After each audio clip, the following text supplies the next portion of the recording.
Bharatiya Janata party parliament సభ్యులు తేజస్వి సూర్య గారు మాట్లాడితే అందరికంటే ముందు స్పందించింది మా బీఆర్ఎస్ రాజ్యసభ సభ్యులు వద్దిరాజు రవిచంద్ర గారు, దామోదరరావు గారు. వారిద్దరు కూడా వెంటనే ఖండించడమే కాదు, మరి గట్టిగా వారిని నిలదీశారు. అక్కడే పార్లమెంట్లోనే నిలదీసి అడిగారు.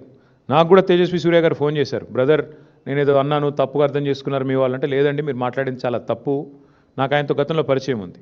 ఫోన్ చేస్తే నేను చెప్పాను, చాలా తీవ్రంగా చెప్పాను, మీరు చాలామంది హృదయాలు గాయపరిచేటట్టు మాట్లాడినారు, మీరు మాట్లాడింది చాలా తప్పు, విరమించుకోండి, ఉపసంహరించుకోండి, పద్ధతి కాదు.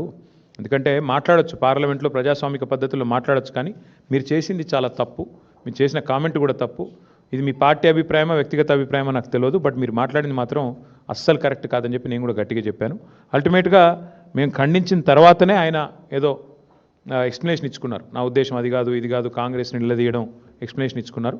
But whatever it is, ఒకటి మాత్రం పక్కా, బీఆర్ఎస్ పార్లమెంట్ సభ్యులు కనుక లోక్సభలో ఉండింటే తేజస్వి సూర్య ఈ పనికిమాలిన మాట మాట్లాడంగానే మా వాళ్ళు కష్టమని లేచేటోళ్ళు, వెంటనే తెలంగాణ ప్రజల తరఫున గట్టిగా మాట్లాడేటోళ్ళు. కానీ ఇవాళ ఉత్సవ విగ్రహాలుగా 8+8 = 0 ఫర్ తెలంగాణ అన్నట్టుగా మారిపోయిన పరిస్థితి గురించి సమావేశంలో చర్చ జరిగింది.